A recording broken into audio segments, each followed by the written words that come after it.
तुझं झालं का? माझं चार्जर काढून ठेवला तरी चालतो. माझं झालेलं आहे charge.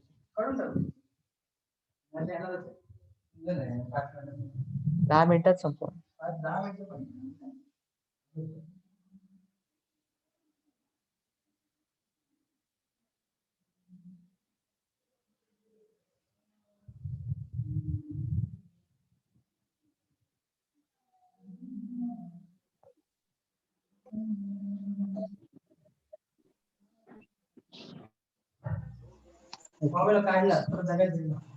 So again, I will make Namrata as a host.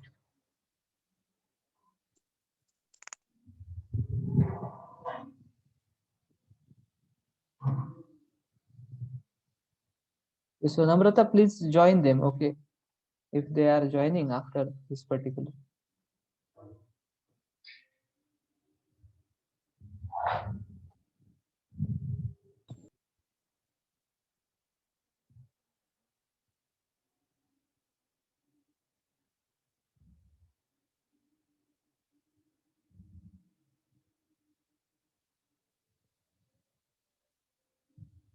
Namrata, what you can do is, okay, make me as a host again, because it is not. Namrata, मला जरा होस्ट करा तुमच्याकडून, कारण तो स्क्रीन शेअर करायला देत नाही आपल्याला.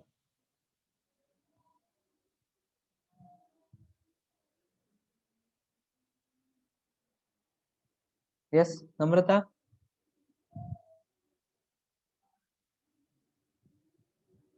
तुमच्या इथून तुम्ही होस्ट करा मला.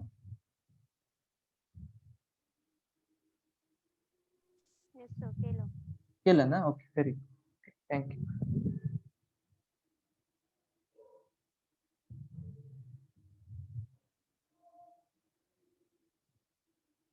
Thank you thank you.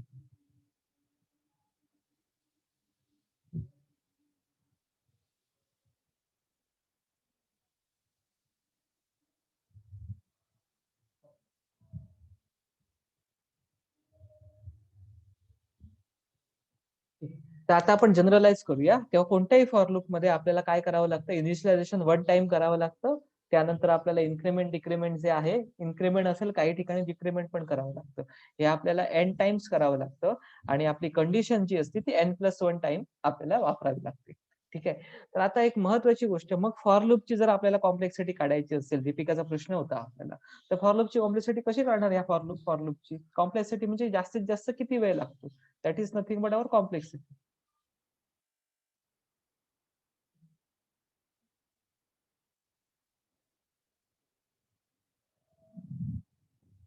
Is my screen is visible to you? I think it is visible. ठीक आहे. तर काही प्रॉब्लेम असेल तर सांगा. तर आपल्याला कॉम्प्लेक्सिटी कशी करणार आहे ह्या फॉर लूपची? तर आपल्याला सुरुवातीला इनिशियलायझेशन साठी 1 घ्यावे लागेल, टाइम युनिट 1 टाइम युनिट. आपल्याला कंडिशन साठी आपल्याला n+1 टाइम युनिट लागतील आणि आपल्या इनिशियलायझेशन सॉरी इन्क्रीमेंट साठी आपल्याला n टाइम युनिट्स लागतील. So n+n 2n+1 that is 2n+2 ही आपली कॉम्प्लेक्सिटी असेल. ठीक आहे. मग 2n+2 असेल तर 2 हा काय कॉन्स्टंट आहे +2 मधला, तो आपल्याला काढून टाकावा लागतो. आणि 2n राहिला आपलं. मग 2n मध्ये सुद्धा 2 जो आहे तो काय मल्टिप्लिकेशन फॅक्टर आहे आपला, तो पण आपण निग्लेक्ट करू शकतो as it is a constant. तर बाकी काय राहिलं? n. मग ह्या फॉर लूपची कॉम्प्लेक्सिटी काय असणार? Order of n. Okay, is it clear? Yes. मी परत रिपीट करतो. इनिशियलायझेशन साठी 1 टाइम युनिट, कंडिशन साठी n+1 टाइम युनिट आणि आपल्या इन्क्रीमेंट साठी n टाइम युनिट. ठीक आहे. तेव्हा आता ह्या तिघांना जर ऍड केला आपण तर काय होईल? 2n n+n म्हणजे 2n होईल. 2n+2 ही आपली टाइम कॉम्प्लेक्सिटी झाली या फॉर लूप साठी, जो मी आता हायलाइट केला. आणि 2n+2 जर टाइम कॉम्प्लेक्सिटी असेल तर त्याच्यामधला जो +2 जो आहे तो कॉन्स्टंट आहे, तो निग्लेक्ट करतो आपण टाइम कॉम्प्लेक्सिटी मध्ये, तर तो निघून गेला. बाकी काय राहिलं? 2n राहिलं. 2n मध्ये सुद्धा 2 जो आहे तो मल्टिप्लिकेशन आहे, त्याला पण आपण निग्लेक्ट करू शकतो टाइम कॉम्प्लेक्सिटी मध्ये. बाकी काय राहिलं? n. मग या फॉर लूपची टाइम कॉम्प्लेक्सिटी काय? Order of n.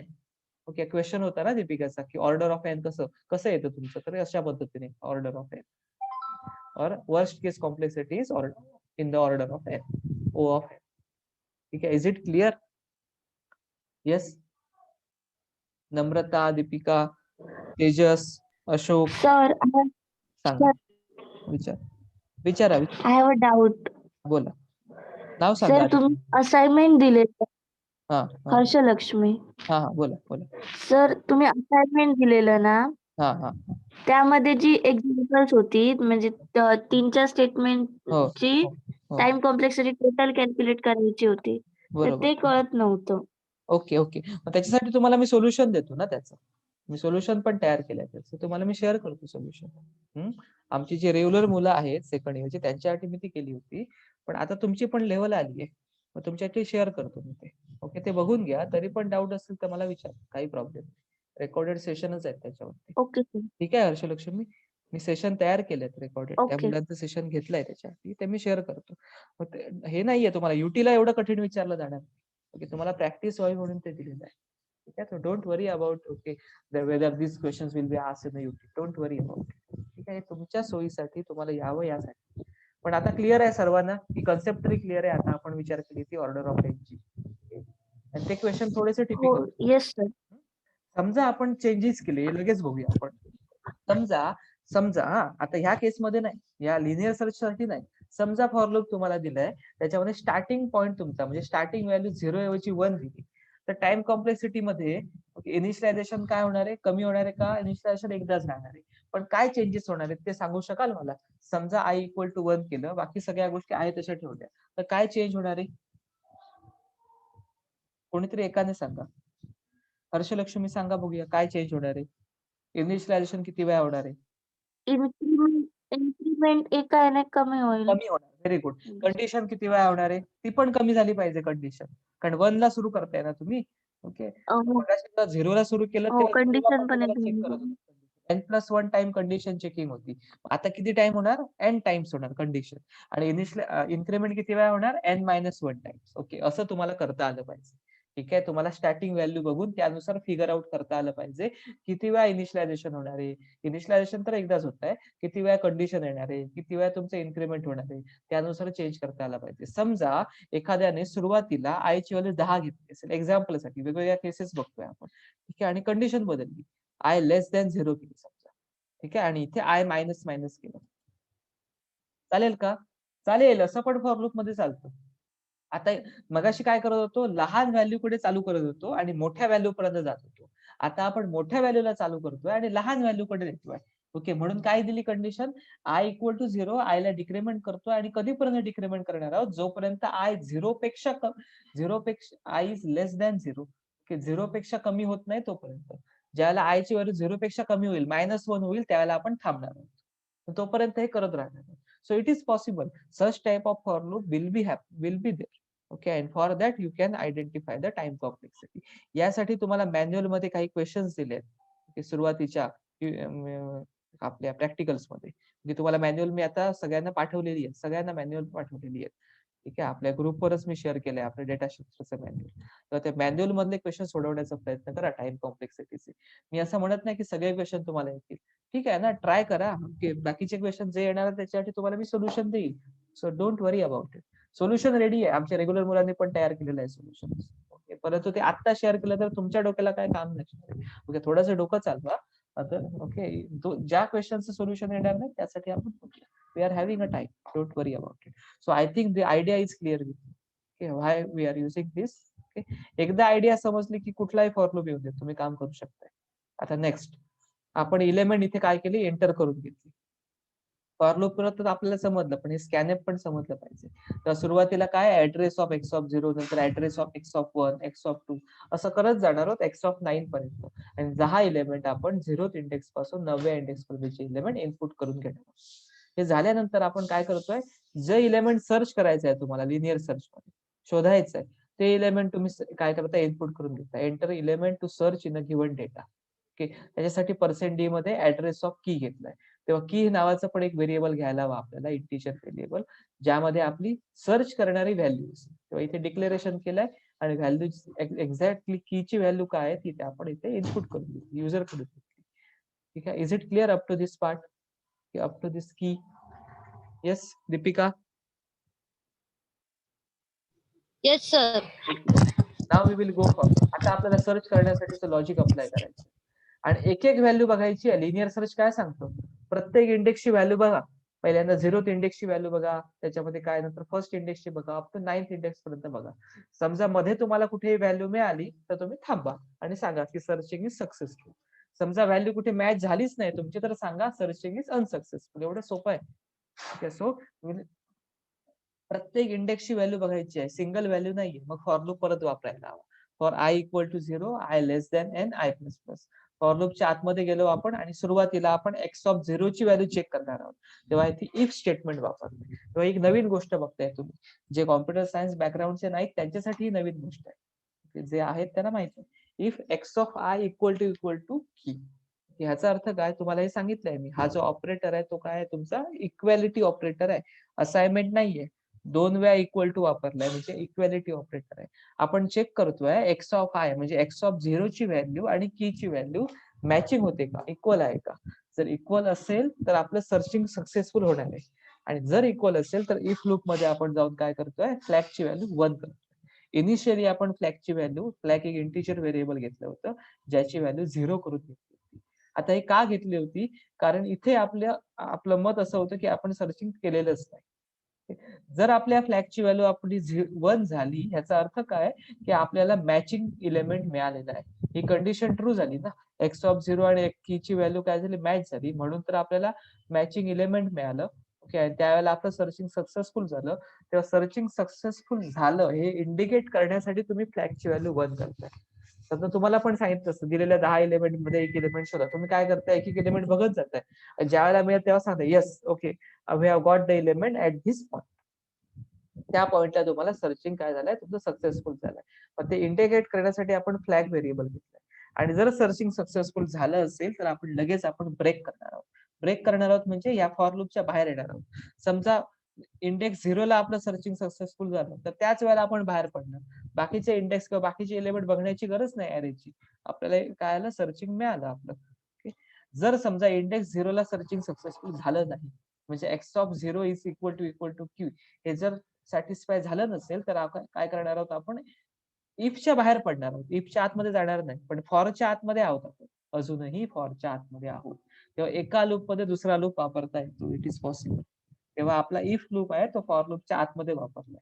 तर आय ची व्हॅल्यू 0 असताना समजा X of 0 equal to Q झालं नाही, मॅचिंग झालं नसेल, तर आपण इफच्या बाहेर पडणार, इफ मध्ये जाणार नाही, पण फॉरच्या आतमध्ये आहोत. मग आय ची व्हॅल्यू काय करणार, नेक्स्ट टाइम इन्क्रीमेंट करणार. ओके, 0 वरून 1 करणार. 1 is less than N, 1 is less than 10.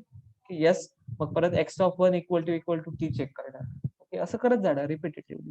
समजा आपल्याला एक्स ऑफ 5 असताना आपलं जर मॅचिंग झालं तर त्यावेळेला फ्लॅगची व्हॅल्यू 1 होईल. ते आपण ब्रेक करू. ज्या वेळेला आपण ब्रेक करू त्यावेळेला आपण फॉरच्या बाहेर येऊ. खूप महत्वाची गोष्ट आहे. बरेच लोक असं म्हणतात की ब्रेक केल्यानंतर इफच्या बाहेर येतो. इफच्या बाहेर येत नाही आपण, फॉर लूपच्या बाहेर येतो. कंट्रोल लूपच्या बाहेर येतो आणि फॉर हा कंट्रोल लूप आहे. ठीक आहे, तेव्हा त्या कंट्रोल लूपच्या आपण बाहेर येतो आणि आपण चेक करतो बाहेर आल्यानंतर, म्हणजे इथे बाहेर म्हणजे इथे चेक करतो इफ फ्लॅग इक्वल टू 1. जर फ्लॅगची व्हॅल्यू 1 असेल तर आपलं सर्चिंग सक्सेसफुल झालेलं आहे. आणि जर नसेल, एल्स म्हणजे नसेल तर, इफ ला एल्स असतो पार्ट, तर नसेल तर आपण काय सांगणार, सर्चिंग इज अनसक्सेसफुल. म्हणजे कुठेच जर मॅच झालं नाही 10 एलिमेंट मध्ये तर सर्चिंग इज अनसक्सेसफुल. असं पण होऊ शकतं.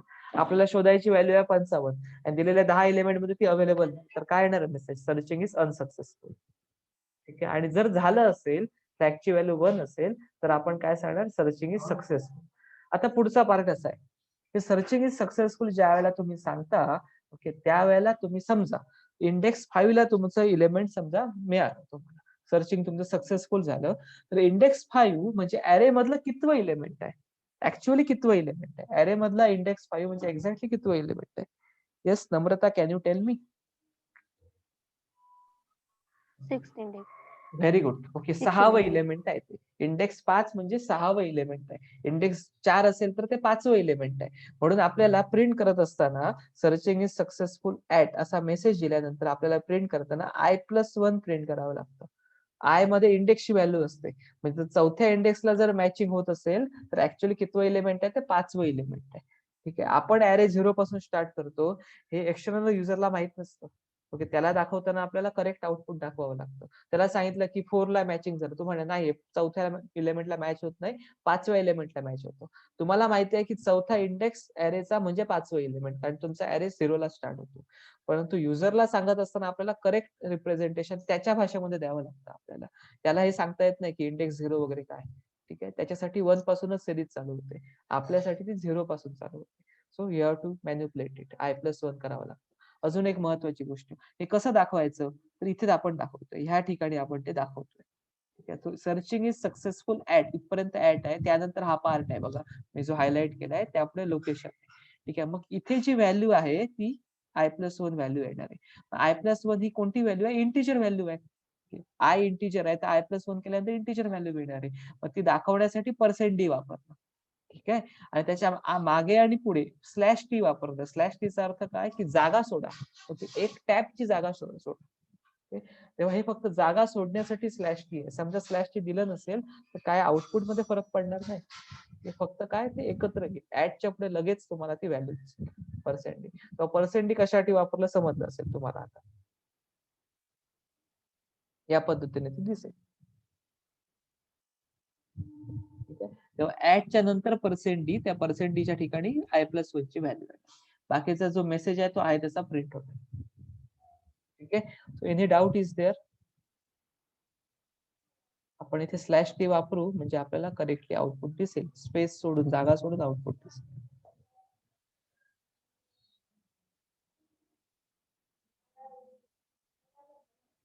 Yes, is it clear? Sanket, Nikhil, is it clear? Yes sir. आपण आता कंपाईल आणि रन करू यानंतर. ठीक आहे, आपण एल्स मध्ये जायल्यानंतर समजा सर्चिंग होत नसेल तर अनसक्सेसफुल दाखवणार आहोत. नंतर गेट ch आहे. गेट ch चा अर्थ तुम्हाला मी सांगितलं आहे रेकॉर्डेड सेशन मध्ये सुद्धा. आपल्याला इको मिळण्यासाठी आपल्याला जे इनपुट की आउटपुट आपण देतो ते आपल्याला दिसायला पाहिजे असेल तर इको लागतो घ्यावा, त्यासाठी गेट ch वापरतो. आणि शेवटी रिटर्न 0, कारण आपण मेन फंक्शन लिहिताना INT वापरतोय. व्हॉइड वापरलं असेल तर रिटर्न 0 करण्याची आवश्यकता. ठीक आहे, so now we will compile it. Then run it. Enter the size of the array. आता मी साइज ऑफ द array 5 घेतो, म्हणजे 5 एलिमेंट घेतो array मध्ये. 23, 12, 56, 78, 19. Enter element to search in a given data. समजा 78 सर्च करायचं आहे, तर 78 कितवं एलिमेंट आहे आपल्या array मध्ये तुम्ही बघू शकता स्क्रीनवर, चौथं एलिमेंट आहे. ओके, परंतु मॅचिंग कुठे होणार आहे? इंडेक्स 3 ला. पण दाखवताना तरी काय दाखवलं पाहिजे? 4 दाखवलं पाहिजे, लोकेशन 4 दाखवलं पाहिजे. बघूया दाखवतो का? Yes, searching is successful at 4 location. आता इथे स्पेस आलाय बघा, आउटपुट दिसताना तुम्हाला स्पेस आला. तो स्पेस का आला? आपण टॅब वापरलं. टॅब समजा आपण वापरलं नसतं तर स्पेस आला नसता आणि आपल्याला आउटपुट तर मिळालं नसतं, पण ते करेक्ट रिप्रेझेंट झालं नसतं. Okay, that is only the issue. Okay, जर स्पेस काढून टाकलं, सॉरी टॅब काढून टाकले तर आपल्याला आउटपुट मिळेल, परंतु ते करेक्ट रिप्रेझेंट होणार नाही.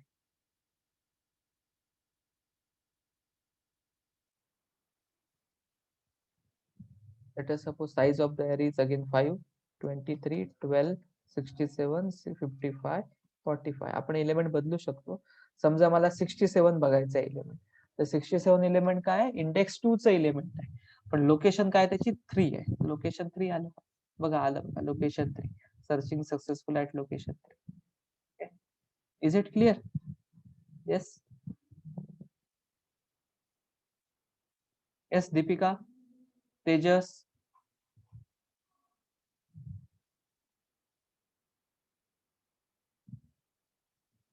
yes, please tell me. Namrata, Prajakta. Yes sir. Okay okay, आता तुम्हाला असा एक डाऊट येऊ शकतो हे करत असताना, सर तुम्ही एकदा सर्चिंग केलंय ठीक आहे, मला वारंवार सर्चिंग करायचं आहे तर म्हणजे मला मी एकदा सर्च केलं त्यानंतर अजून एक एलिमेंट मला सर्च करायचं असं होऊ शकतं ना, हे पण आपल्याला करता येतं. त्यासाठी नवीन तुम्हाला कन्स्ट्रक्ट मी शिकवतोय. ज्यांना कॉम्प्युटर सायन्स झालाय त्यांना हे माहितीच आहे, त्यांच्यासाठी ही नवीन गोष्ट नाहीये. ठीक आहे. अरेची एलिमेंट आपण एकदाच एंटर करून घेतोय, अरेची साईज सुरुवातीला एंटर करून घेतोय. अरेची की जी आहे ती आपल्याला दरवेळेला बदलायची. सुरुवातीला मी 65 एलिमेंट सर्च केलं, नंतर मला 78 सर्च करायचं असेल तर पॉसिबल आहे ना, असं होऊ शकतं. मग आपण काय करणार आहोत त्यासाठी डू व्हाईल कन्स्ट्रक्ट वापरणार. बघा मी कसा लिहितोय डू व्हाईल कन्स्ट्रक्ट, लक्षपूर्वक बघा. So do starting, okay, ending, त्यानंतर व्हाईल, त्याच्यामध्ये एक कंडिशन.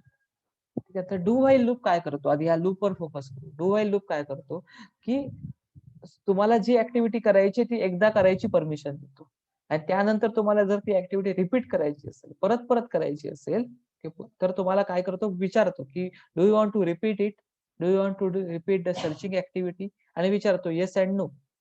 तुम्हाला जर ती सर्चिंग परत करायचं असेल तर काय करतो, परत करायची परमिशन पण देतो. कन्स्ट्रक्ट कसा लिहायचा बघा do while loop. Okay, generally आपण फॉर लूप लिहितो तेव्हा सेमिकॉलन वापरत नाही. बघा इथे आपण फॉर लूप लिहिला होता, इथे आपण सेमिकॉलन वापरत नाही. पण डू व्हाईल लूप लिहिताना व्हाईल नंतर सेमिकॉलन द्यायचा असतो. ओके, तेव्हा एक नवीन कन्स्ट्रक्ट आहे तुमच्या. ठीक आहे, ज्यामध्ये आपण सेमिकॉलन देतो. आता काय करायचं, जो पार्ट आपल्याला एकदा करायचा आहे, खूप लोकांना डू व्हाईल समजत नाही बरेच दिवस. ठीक आहे, जो पार्ट आपल्याला एकदा करायचाच आहे तो पार्ट डू मध्ये ठेवायचा. तो सगळा पार्ट डू मध्ये ठेवायचा, आणि तो पार्ट ठेवल्यानंतर सगळ्यात शेवटी आपण एक ऑप्शन द्यायचा की आपल्याला हे तुम्हाला जी ऍक्टिव्हिटी केलेली आहे ती परत रिपीट करायची आहे का. ठीक आहे, तर मी आता इथे जे आपल्याला करायचा पार्ट आहे, कोणता पार्ट आहे तर आपल्याला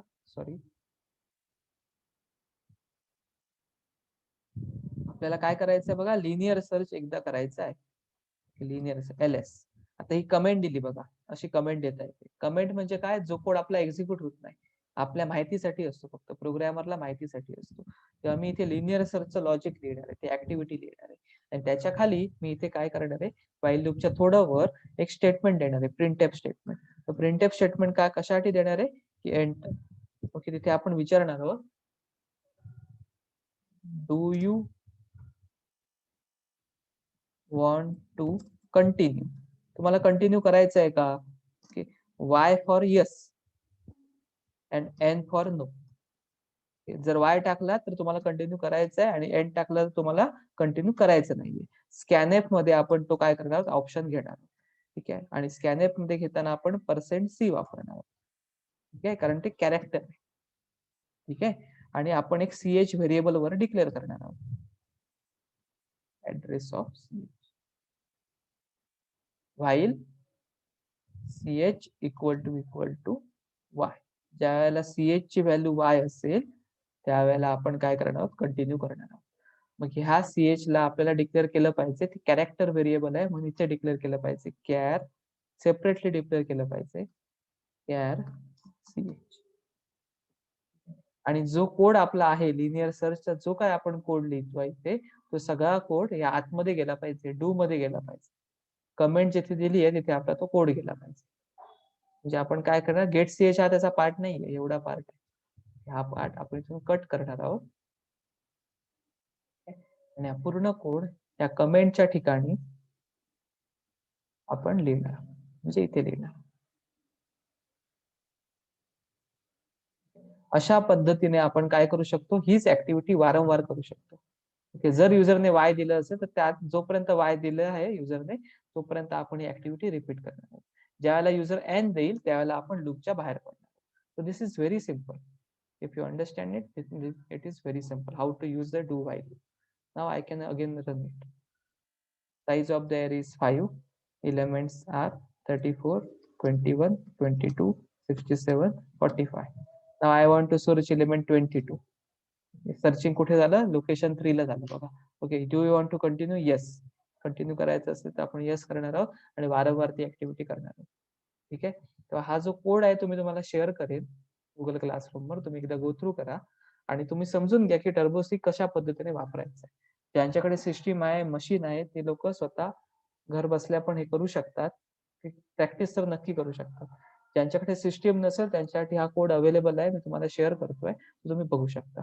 या पुढची जी प्रॅक्टिकल्स आहेत, बायनरी सर्च वगैरे, ही सगळी प्रॅक्टिकल्स तुम्हाला टर्बोसी वरच करायची.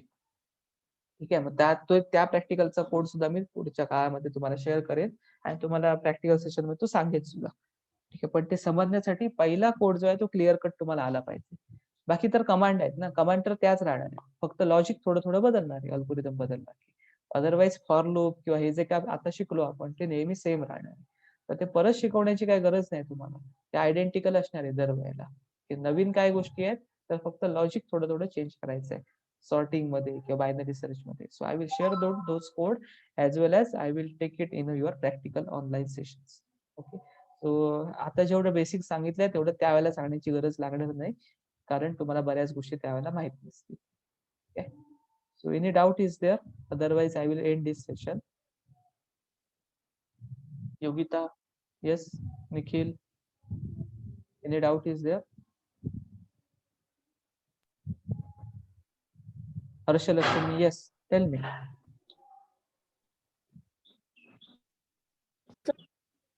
बोला बोला बोला.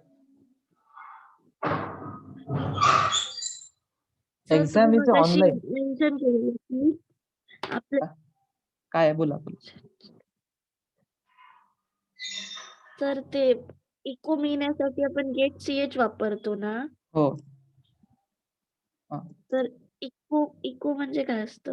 इको म्हणजे काय? आपण समजा तुम्ही बोललात एखाद्या वेळेला प्रतिध्वनी येतो, फिजिक्स मध्ये प्रतिध्वनी म्हणतात, की रेप्लिका आहे ती त्याची. तुम्ही इनपुट देताय ना, मग दिलेलं इनपुट तुम्हाला दिसलं पाहिजे. समजा तुम्ही साईज ऑफ द अरे 5 दिली किंवा तुम्ही एखादा एलिमेंट टाईप करताय, ओके, अरेचे एलिमेंट 67 टाईप करताय, तुम्हाला स्क्रीनवर दिसलं पाहिजे. तुम्ही जे टाईप करताय ते कोणाला जातं? टर्बो सी कडे जातं, कंपायलर कडे जातं. तुम्हाला स्क्रीनवर पण दिसलं पाहिजे ना तुम्ही कोणता एलिमेंट इनपुट म्हणून दिलाय. मग त्याला म्हणतात इको. दिलेलं एलिमेंट परत दिसावं म्हणून गेट सीएच वापरावं लागतं. समजा दिलं नाही आपण गेट सीएच तर कंपायलरचा एलिमेंट मिळतो, तो सर्चिंग करणार आहे, परंतु तो आपल्याला दिसत नाही. ते आपल्याला दिसावं म्हणून इको घ्यावा लागतो. ओके. आणि हे कधी ज्यावेळेला आपण इनपुट देतो त्यावेळेला. आता बघा, मग अशी अरेची साईज 5 घेतली, नंतर आपण ती अरेची एलिमेंट दिली 12, 13 कायची काय असतील ती एलिमेंट तुम्हाला स्क्रीनवर पण दिसली, टाईप करतानाच दिसली. का दिसली? कारण त्याला इको आपण सेट केलाय, म्हणजे गेट सीएच घेतलाय म्हणून. अदरवाईज ती एलिमेंट दिसली नसती आपल्याला किंवा प्रॉब्लेम झाला असता दिसताना. आता बऱ्याच ऍडव्हान्स व्हर्जन मध्ये ते डायरेक्टली अवेलेबल होतं, पण काही वेळेला प्रॉब्लेम येतो की आपल्याला इको नसेल तर आपल्याला ते एलिमेंट दिसत नाही, म्हणून आपण इको वापरतो. Yes, is it clear? हो sir. Yes sir. Okay okay. आता निखिलचा क्वेश्चन असा आहे की एक्झाम कशी होणार? तर एक्झाम ऑनलाईन मोड मध्ये होणार, गुगल फॉर्म द्वारे एक्झाम होणार. तर गुगल फॉर्मची जी लिंक आहे, वेबसाईट वगैरे काही नाही, गुगल फॉर्मची जी लिंक आहे ती तुम्हाला परीक्षेच्या आधी 10 मिनिटं शेअर केली जाणार. तुम्हाला टाइम टेबल तुमच्या सगळ्यांकडे आहेच, ऑलरेडी अवेलेबल आहे, HOD मॅडमने पाठवलेलं आहे. तर तुम्हाला एक्झामच्या आधी 10 मिनिटं गुगल फॉर्मची लिंक पाठवली जाणार. त्या लिंकवर क्लिक करायचं आहे, ऑटोमॅटिकली एक्झामचा फॉर्म ओपन होईल आणि त्यावर MCQ बेस्ड क्वेश्चन पेपर आहे. तुम्हाला काय करायचंय? 4 पर्यायामधला योग्य पर्याय निवडायचा. 25 क्वेश्चन असतील, त्यातले कोणतेही 20 क्वेश्चन तुम्हाला सोडवायचे आहेत, निगेटिव्ह मार्किंग नाही. आणि क्वेश्चन जो आपला टोटल मार्क्स आहे ते 20 आहे. तेव्हा 20 क्वेश्चन 20 मार्क्स साठी आहेत, परंतु तुम्हाला 5 क्वेश्चन काय असेल? एक्स्ट्रा असतील. तेव्हा 25 क्वेश्चन पैकी कोणतेही 20 क्वेश्चन तुम्हाला सोडवायचे आहेत. आणि it is every question for 1 mark. There is a no negative marking. So process खूप सिम्पल आहे. लिंक तुम्हाला आली असेल, त्या परीक्षेच्या आधी 10 मिनिटं येईल, त्याला तुम्हाला फक्त त्या लिंकवर जाऊन एक्झाम ओपन करायची आणि MCQ बेस्ड एक्झाम द्यायची. त्या तुमची कोणत्याही वेबसाईटची वगैरे काय गरज नाही. आणि जरी इंटरनेट कनेक्टिव्हिटी थोडीफार कमी असेल तरी सुद्धा ती एक्झाम तुम्हाला देता येते. गुगल फॉर्म तेवढा हेवी लोडेड सॉफ्टवेअर नाहीये, त्यामुळे तुम्ही इझिली ती एक्झाम देऊ शकता. Any other doubt?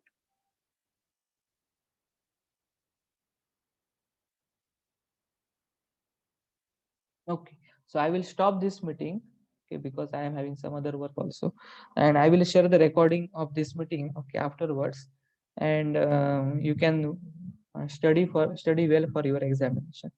ठीक आहे. एकदा एक्झाम झाली की मग बाकीचे बायनरी सर्च वगैरेचे प्रोग्राम तुम्हाला मी शेअर करेन. ठीक आहे.